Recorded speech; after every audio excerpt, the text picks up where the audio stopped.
सलाम भाइयों और बहनों, आज हम लेकर आए हैं एक जबरदस्त इंफॉर्मेशन, खेती की शुरुआत से लेकर आज तक का सफर।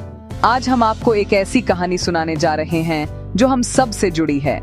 ये कहानी उस रोटी की है जो हमारी थाली में आती है, उस चावल की है जो हमारे पेट को भरती है, और उस किसान की है जो धरती का सीना चीर कर हमारे लिए अन्न उगाता है।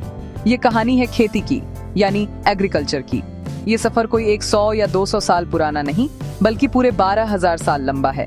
इस सफर में हम देखेंगे कि कैसे इंसान ने शिकार छोड़कर खेती करना शुरू किया और कैसे उस एक कदम ने हमारी पूरी दुनिया बदल दी। सोचिए, एक समय था जब इंसान जंगल में भटकता था, खाने की तलाश में। कभी फल मिल जाते, कभी शिकार, लेकिन पेट भरने की कोई गारंटी नहीं थी। फिर एक दिन किसी ने सोचा, क्यों ना इन बीजों को जमीन में बोकर देखा जाए। बस यही वह छोटा सा ख्याल था जिसने एक क्रांति को जन्म दिया। इस कहानी में हम उस पहले बीज से लेकर आज के ड्रोन से हो रही खेती तक का पूरा सफर तय करेंगे। हम समझेंगे कि कैसे छोटे छोटे गांव बने, फिर बड़े बड़े शहर बसे, और कैसे खेती ने हमारी सोच, हमारे समाज और हमारे जीवन को एक नया आयाम दिया। इस यात्रा में हम अलग अलग दौर से गुजरेंगे। हम देखेंगे कि कैसे पत्थर के औजारों से शुरुआत हुई और आज हम आर्टिफिशियल इंटेलिजेंस का इस्तेमाल कर रहे हैं। हम जानेंगे कि कैसे अलग अलग देशों में अलग अलग फसलें उगाई गईं, कहीं गेहूं तो कहीं मक्का और कहीं चावल। हर दौर की अपनी चुनौतियां थीं और अपने आविष्कार थे। इस कहानी में ड्रामा है, संघर्ष है और इंसानियत की जीत है।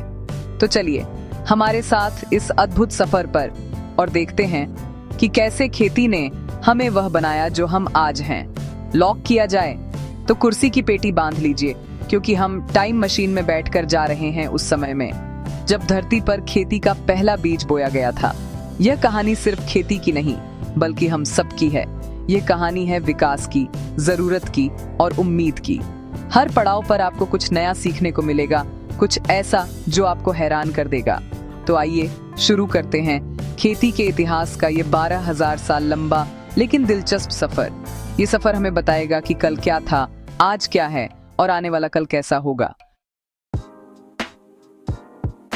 देवियों और सज्जनों, हमारी कहानी शुरू होती है आज से लगभग 12,000 साल पहले, एक ऐसे युग में जिसे हम नवपाषाण क्रांति या नियोलिथिक रेवोल्यूशन कहते हैं।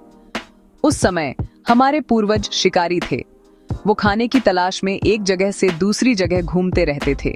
जिंदगी मुश्किल थी और अनिश्चित भी, लेकिन फिर कुछ ऐसा हुआ जिसने सब कुछ बदल कर रख दिया।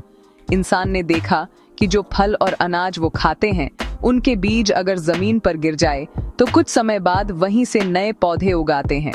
यह एक चमत्कार जैसा था, एक अद्भुत खोज। यह खोज दुनिया के अलग अलग हिस्सों में लगभग एक ही समय पर हुई। जैसे मिडिल ईस्ट के फर्टाइल क्रेसेंट इलाके में लोगों ने गेहूं और जौ उगाना शुरू किया। चीन में लोगों ने चावल की खेती शुरू की। अमेरिका में मक्का और बीन्स उगाए गए। ये कोई एक दिन का काम नहीं था, इसमें सैकड़ों, शायद हजारों साल लगे। लोगों ने धीरे धीरे सीखा कि कौन से बीज बेहतर हैं, उन्हें कब बोना है और उन्हें कितना पानी चाहिए। इसी के साथ उन्होंने जंगली जानवरों को पालतू बनाना भी शुरू कर दिया, जैसे भेड़, बकरी और गायें। अब उनके पास दूध, मांस और खेती में मदद के लिए पशु भी थे। इस दौर के औजार बहुत सरल थे। लोग लकड़ी, हड्डियों और पत्थरों से बने औजारों का इस्तेमाल करते थे। जमीन को खोदने के लिए पत्थर की कुल्हाड़ी और लकड़ी के हल का उपयोग होता था। फसलों को काटने के लिए पत्थर से बनी दरांती इस्तेमाल की जाती थी। इसका सबसे बड़ा फायदा यह हुआ कि अब लोगों को खाने के लिए भटकना नहीं पड़ता था। उनके पास एक स्थायी भोजन का स्रोत था। लेकिन इसकी एक चुनौती भी थी। खेती में बहुत मेहनत लगती थी, और अगर मौसम खराब हो जाए या फसल बर्बाद हो जाए तो पूरे परिवार को भूखा रहना पड़ता था। इस नए तरीके ने इंसानी जीवन को पूरी तरह बदल दिया। जब लोगों को एक ही जगह पर खाना मिलने लगा तो उन्होंने घूमना छोड़ दिया और एक जगह पर बसना शुरू कर दिया। इसी से पहले गांव बने। लोग एक साथ रहने लगे, एक दूसरे की मदद करने लगे और एक समाज का निर्माण हुआ। अब उनके पास खाली समय भी था, जिसमें उन्होंने बर्तन बनाना, कपड़े बुनना और नए औजार बनाना जैसे काम सीखे। खेती का यह पहला कदम इंसानी सभ्यता की तरफ उठाया गया सबसे बड़ा कदम था। इसने हमें शिकारी से किसान बना दिया। अब जब इंसान ने गांव में बसना शुरू कर दिया तो खेती का एक नया रूप सामने आया। इसे हम कहते हैं सबसिस्टेंस फार्मिंग, यानी गुजारे की खेती। इसका मतलब बहुत सरल था। किसान सिर्फ उतना ही अनाज उगाता था जितना उसके अपने परिवार के पेट भरने के लिए जरूरी हो। इसमें बेचने या व्यापार करने का कोई विचार नहीं था। जिंदगी का मकसद सिर्फ जीना था और खेती इस जीने का जरिया थी। यह तरीका हजारों सालों तक दुनिया के हर कोने में इस्तेमाल होता रहा। हर परिवार के पास अपनी छोटी सी जमीन होती थी और पूरा परिवार मिलकर उस पर काम करता था। इसी दौर में एक और तरीका बहुत प्रचलित हुआ, जिसे हम कहते हैं स्लैश एंड बर्न या झूम खेती। ये खास तौर पर उन इलाकों में होता था जहां घने जंगल थे, जैसे अफ्रीका, साउथ ईस्ट एशिया और साउथ अमेरिका में। इसमें किसान जंगल के एक हिस्से को काटकर उसे जला देते थे। इससे जमीन साफ हो जाती थी और राख एक खाद का काम करती थी, जिससे जमीन उपजाऊ हो जाती थी। फिर वह उस जमीन पर कुछ सालों तक खेती करते थे। जब जमीन की उर्वरता कम हो जाती तो वह उस जगह को छोड़कर जंगल के किसी दूसरे हिस्से में यही प्रक्रिया दोहराते थे। इस समय के औजार अभी भी बहुत सरल थे। लकड़ी का हल, हाथ से चलने वाली चक्की और मिट्टी के बर्तन आम थे। फसलें भी स्थानीय होती थीं। भारत में लोग चावल, दाल और कपास उगाते थे। अफ्रीका में ज्वार और बाजरा उगाया जाता था। हर जगह लोग वही फसल उगाते थे जो वहाँ के मौसम और मिट्टी के अनुकूल हो। इसका एक बड़ा फायदा यह था कि यह प्रकृति के साथ मिलकर जीने का एक तरीका था। लोग जमीन से उतना ही लेते थे जितनी उन्हें जरूरत थी। इससे पर्यावरण को ज्यादा नुकसान नहीं होता था, क्योंकि जमीन को आराम करने का समय मिल जाता था। लेकिन देवियों और सज्जनों, इस तरीके की अपनी सीमाएं भी थीं। सबसे बड़ी चुनौती थी कि यह सिर्फ कम आबादी के लिए ही ठीक था। जैसे जैसे परिवार बढ़े और गांव की आबादी बढ़ने लगी तो ज्यादा जमीन की जरूरत पड़ने लगी। स्लैश एंड बर्न खेती के लिए बहुत ज्यादा जमीन चाहिए होती थी और अगर आबादी बढ़ जाए तो जंगलों पर दबाव बढ़ने लगता था। साथ ही इस खेती से उतनी ही उपज होती थी कि बस काम चल जाए। अगर कभी सूखा पड़ जाए या बाढ़ आ जाए तो पूरा गांव भुखमरी की चपेट में आ जाता था। जिंदगी हमेशा एक धागे से बंधी रहती थी। जैसे जैसे समय बीता और आबादी बढ़ने लगी, गुजारे की खेती से काम चलाना मुश्किल हो गया। इंसान को एक नए और बेहतर तरीके की जरूरत थी और इसका जवाब मिला नदियों के किनारे। देवियों और सज्जनों, दुनिया की महान सभ्यताएं, चाहे वो मिस्र में नील नदी के किनारे हो, मेसोपोटामिया में टिग्रिस और यूफ्रेट्स के बीच हो, भारत में सिंधु नदी के पास हो या चीन में हुआंग नदी के किनारे हो, सभी नदियों के पास ही विकसित हुईं। इसका कारण था पानी। नदियां न सिर्फ पीने का पानी देती थीं, बल्कि खेती के लिए एक वरदान साबित हुईं। इन सभ्यताओं ने सिंचाई यानी इरिगेशन की तकनीक का आविष्कार किया। उन्होंने समझा कि अगर खेत तक पानी पहुंचाया जा सके तो फसल की पैदावार कई गुना बढ़ सकती है। उन्होंने नदियों से नहरें खोदी, बांध बनाए और तालाब बनाए ताकि बारिश के पानी को जमा किया जा सके। अब किसान सिर्फ बारिश पर निर्भर नहीं थे, वो साल में एक से ज्यादा फसल उगा सकते थे। इससे अनाज की पैदावार इतनी बढ़ गई कि अब न सिर्फ परिवार का पेट भर सकता था, बल्कि अनाज बचने भी लगा। यही वो बचा हुआ अनाज था जिसे हम सरप्लस कहते हैं, जिसने सभ्यता के विकास की नींव रखी। बचे हुए अनाज का होना एक बहुत बड़ी क्रांति थी। जब सब लोगों को खेती करने की जरूरत नहीं रही तो कुछ लोग दूसरे काम करने लगे। कुछ लोग योद्धा बन गए, कुछ पुरोहित, कुछ कारीगर और कुछ शासक। इसी से समाज में अलग अलग वर्ग बने। गांव अब बड़े होकर शहर बनने लगे। इन शहरों में बड़े बड़े मंदिर, महल और अनाज के भंडार बनाए गए। व्यापार शुरू हुआ। एक शहर दूसरे शहर से अनाज, कपड़े और औजारों का लेन देन करने लगा। खेती ने लोगों को सिर्फ भोजन ही नहीं, बल्कि एक संगठित समाज, एक सरकार और एक अर्थव्यवस्था भी दी। लेकिन इस तरक्की की एक कीमत भी थी। नदियों पर बांध बनाने और नहरें खोदने से जमीन का कुदरती स्वरूप बदलने लगा।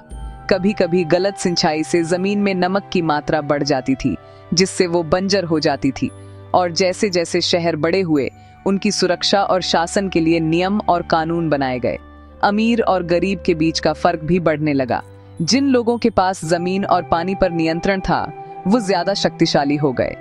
इस तरह खेती ने जहां एक तरफ विकास के दरवाजे खोले, वहीं दूसरी तरफ नई सामाजिक चुनौतियों को भी जन्म दिया।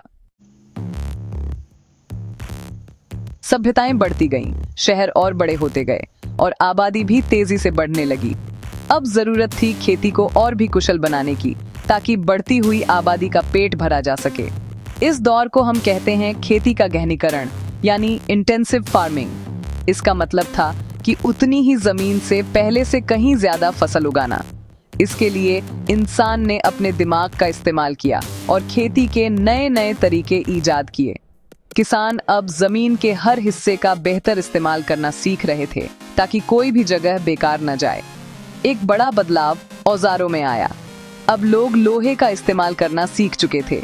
लोहे से बने हल जमीन में ज्यादा गहरी खुदाई कर सकते थे, जिससे मिट्टी ज्यादा उपजाऊ हो जाती थी। इससे खेती करना आसान और तेज हो गया। एक और महत्वपूर्ण आविष्कार था फसल चक्र, यानी क्रॉप रोटेशन। किसान समझ गए कि एक ही जमीन पर बार बार एक ही फसल उगाने से उसकी उर्वरता कम हो जाती है। इसलिए वह हर साल अलग अलग फसलें उगाने लगे। जैसे एक साल गेहूं बोया तो अगले साल दाल, जिससे जमीन को अपनी खोई हुई शक्ति वापस मिल जाती थी। इस दौर में खेती में पशुओं का इस्तेमाल भी बहुत बढ़ गया। बैलों का इस्तेमाल हल चलाने, पानी खींचने और अनाज को मंडी तक ले जाने के लिए होने लगा। किसान अब खाद का महत्व भी समझने लगे थे। वह पशुओं के गोबर और घर के कचरे को खेत में डालकर मिट्टी को और भी उपजाऊ बनाते थे। इन सभी तकनीकों का असर यह हुआ कि अनाज की पैदावार में जबरदस्त वृद्धि हुई। अब खेती सिर्फ पेट भरने का साधन नहीं रही, बल्कि यह एक व्यवसाय बन गई। किसान अपनी जरूरत से ज्यादा अनाज बेचकर पैसा कमाने लगे। इस गहन खेती का फायदा यह हुआ कि इसने एक बड़ी गैर कृषि आबादी, जैसे कि सैनिक, कारीगर और शासकों को सपोर्ट किया। बड़े बड़े साम्राज्य बने, क्योंकि उनके पास अपनी सेना और लोगों को खिलाने के लिए पर्याप्त अनाज था। लेकिन इसकी चुनौती यह थी कि इसने जमीन पर बोझ बढ़ा दिया।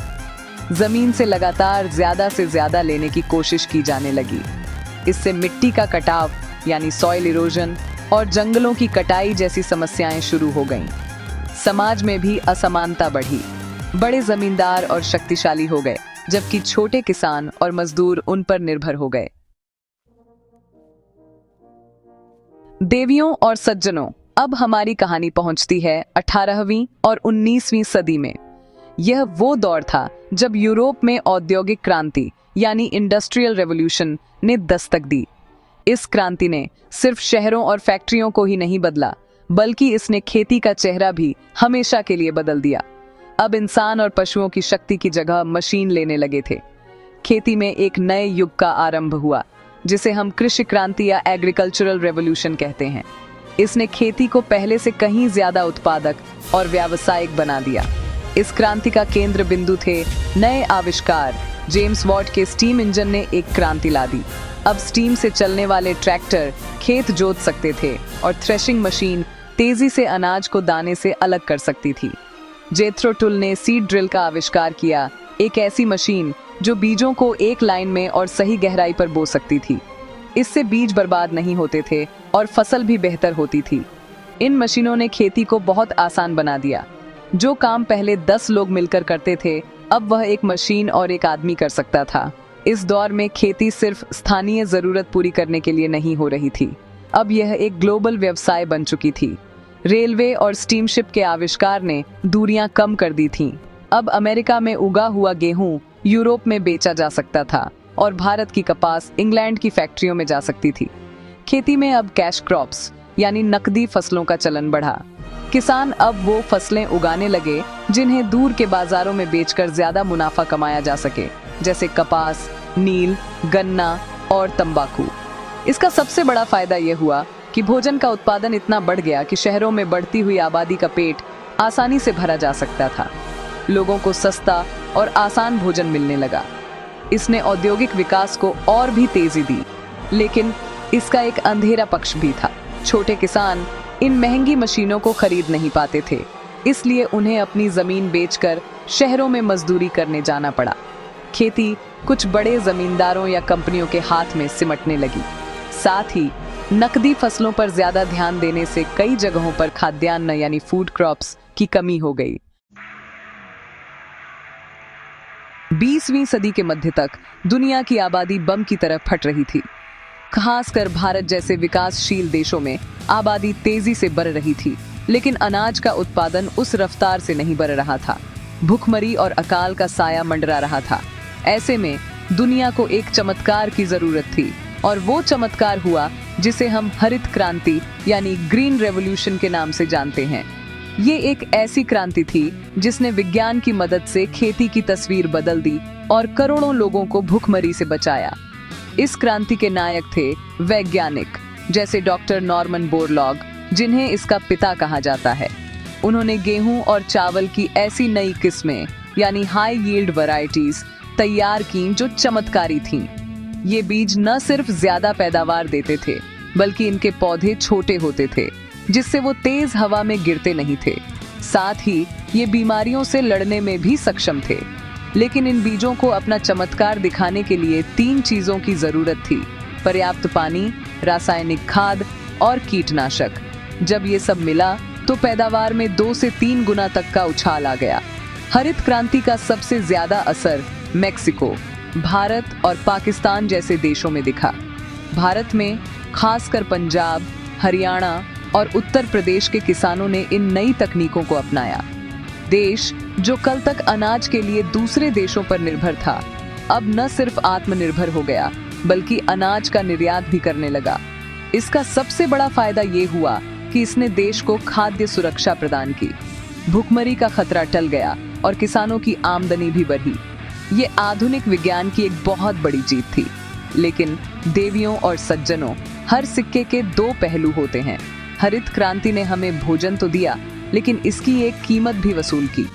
रासायनिक खाद और कीटनाशकों के अंधाधुंध इस्तेमाल से जमीन और पानी प्रदूषित होने लगे। जमीन की कुदरती उपजाऊ शक्ति कम होने लगी। सिंचाई के लिए जमीन के नीचे के पानी का इतना इस्तेमाल हुआ कि कई इलाकों में जल स्तर बहुत नीचे चला गया। इसने छोटे और बड़े किसानों के बीच की खाई को और भी चौड़ा कर दिया, क्योंकि सिर्फ बड़े किसान ही महंगी खाद, बीज और मशीन खरीद सकते थे। इसने हमें भोजन दिया, पर पर्यावरण के लिए नई चुनौतियां खड़ी कर दी। अब हम पहुंच चुके हैं 21वीं सदी में, यानी आज के दौर में। पिछली सदी की हरित क्रांति ने हमें भोजन की सुरक्षा तो दी, लेकिन अब हम उसके दुष्प्रभावों से जूझ रहे हैं। आज की खेती एक चौराहे पर खड़ी है। एक तरफ बढ़ती आबादी का पेट भरने की चुनौती है, तो दूसरी तरफ पर्यावरण को बचाने की जिम्मेदारी। इसलिए आज के किसान और वैज्ञानिक ऐसे तरीके खोज रहे हैं जिसमें उत्पादन भी हो और प्रकृति को नुकसान भी ना हो। यह खेती के एक नए समझदार युग की शुरुआत है। एक रास्ता है ऑर्गेनिक फार्मिंग या जैविक खेती का। इसमें किसान रासायनिक खाद और कीटनाशकों का इस्तेमाल बिल्कुल नहीं करते। वो गोबर की खाद, केंचुआ खाद और कुदरती तरीकों से कीड़ों को नियंत्रित करते हैं। इससे पैदा हुआ अनाज सेहत के लिए बेहतर होता है और जमीन की सेहत भी बनी रहती है। एक और तरीका है सस्टेनेबल एग्रीकल्चर यानी टिकाऊ खेती। इसका मकसद है खेती इस तरह से करना कि हमारी आज की जरूरतें भी पूरी हों और आने वाली पीढ़ियों के लिए भी संसाधन बचे रहें। इसमें पानी बचाना, मिट्टी की सुरक्षा करना और बायोडायवर्सिटी को बढ़ावा देना शामिल है। लेकिन सबसे रोमांचक बदलाव आ रहा है टेक्नोलॉजी के इस्तेमाल से। इसे हम कहते हैं टेक्नो फार्मिंग या स्मार्ट फार्मिंग। सोचिए, अब खेत में ड्रोन उड़कर यह बता रहे हैं कि फसल के किस हिस्से में पानी या खाद की जरूरत है। सेंसर मिट्टी की नमी बताते हैं, जिससे पानी बर्बाद नहीं होता। आर्टिफिशियल इंटेलिजेंस यानी AI मौसम का अनुमान लगाकर बताता है कि कब बीज बोना अच्छा रहेगा। शहरों में अब वर्टिकल फार्मिंग हो रही है, जहां एक बिल्डिंग के अंदर अलग अलग फ्लोर्स पर बिना मिट्टी के सिर्फ पानी और पोषक तत्वों से सब्जियां उगाई जा रही हैं। इस नए दौर का फायदा यह है कि यह हमें कम जमीन, कम पानी और कम मेहनत में ज्यादा और बेहतर फसल देने का वादा करता है। ये खेती को और भी कुशल और पर्यावरण दोस्त बना सकता है, लेकिन इसकी चुनौती है टेक्नोलॉजी का महंगा होना। एक आम छोटा किसान अभी भी ड्रोन या AI के बारे में सोच नहीं सकता। हमें ऐसे तरीके ढूंढने होंगे कि यह नई टेक्नोलॉजी हर किसान तक पहुंच सके, चाहे वो छोटा हो या बड़ा। तभी हम सही मायने में खेती के एक सुनहरे भविष्य की तरफ बढ़ पाएंगे। तो देवियों और सज्जनों, हम इस 12,000 साल लंबे सफर के अंतिम पड़ाव पर आ पहुंचे हैं। हमने देखा कि कैसे एक छोटे से बीज से शुरू हुई कहानी आज ड्रोन और आर्टिफिशियल इंटेलिजेंस तक पहुंच गई है। हमने देखा कि कैसे इंसान ने शिकार छोड़कर खेती को अपनाया और इस एक बदलाव ने गांव, शहर, समाज और सभ्यता को जन्म दिया। हर दौर में नई चुनौतियां आईं और हर दौर में इंसान ने अपने ज्ञान और मेहनत से उनका समाधान निकाला। खेती की कहानी असल में इंसानियत के संघर्ष और जीत की कहानी है। खेती का भविष्य रोमांचक भी है और चुनौतीपूर्ण भी। हमें 2050 तक दुनिया की लगभग 10 अरब आबादी का पेट भरना होगा, और वो भी तब जब जमीन कम हो रही है और जलवायु परिवर्तन का खतरा बढ़ रहा है। इसका जवाब टेक्नोलॉजी और परंपरा के संगम में है। हमें जैविक खेती जैसे पारंपरिक ज्ञान को वर्टिकल फार्मिंग और एआई जैसी नई टेक्नोलॉजी के साथ जोड़ना होगा। हमें किसान को सिर्फ एक अनाज उगाने वाला नहीं, बल्कि एक वैज्ञानिक और एक उद्यमी के रूप में देखना होगा। हमें यह सुनिश्चित करना होगा कि विकास की इस दौड़ में कोई भी किसान पीछे न छूट जाए। यह कहानी हमें एक जरूरी सबक सिखाती है। यह हमें बताती है कि हमारा अस्तित्व उस जमीन, उस पानी और उस किसान पर निर्भर है जो हमारे लिए भोजन उगाता है। हम शहरों में रहते हुए शायद इस बात को भूल जाते हैं, लेकिन हमारी थाली में रखा हर निवाला हमें उस किसान की मेहनत की याद दिलाता है। इसलिए खेती का सम्मान करना, अनाज की बर्बादी रोकना और किसानों का समर्थन करना हम सबकी जिम्मेदारी है। खेती हमारा अतीत था, यह हमारा वर्तमान है और यही हमारा भविष्य भी तय करेगा। तो यह थी खेती की अद्भुत और प्रेरणादायक कहानी। हमें उम्मीद है कि इस ज्ञानवर्धक सफर ने आपको कुछ नया सिखाया होगा और सोचने पर मजबूर किया होगा। अगर आपको हमारा यह प्रयास पसंद आया तो इस वीडियो को लाइक करना ना भूलें, अपने दोस्तों और परिवार के साथ शेयर करें और हमारे चैनल को सब्सक्राइब जरूर करें ताकि आप ज्ञान के ऐसे ही रोमांचक सफर पर हमारे साथ चलते रहें। अगली बार जब आप अपनी थाली में भोजन देखें तो उस किसान को जरूर याद कीजिएगा। तब तक के लिए शुभ रात्रि, शब्बा खैर, गुड नाइट।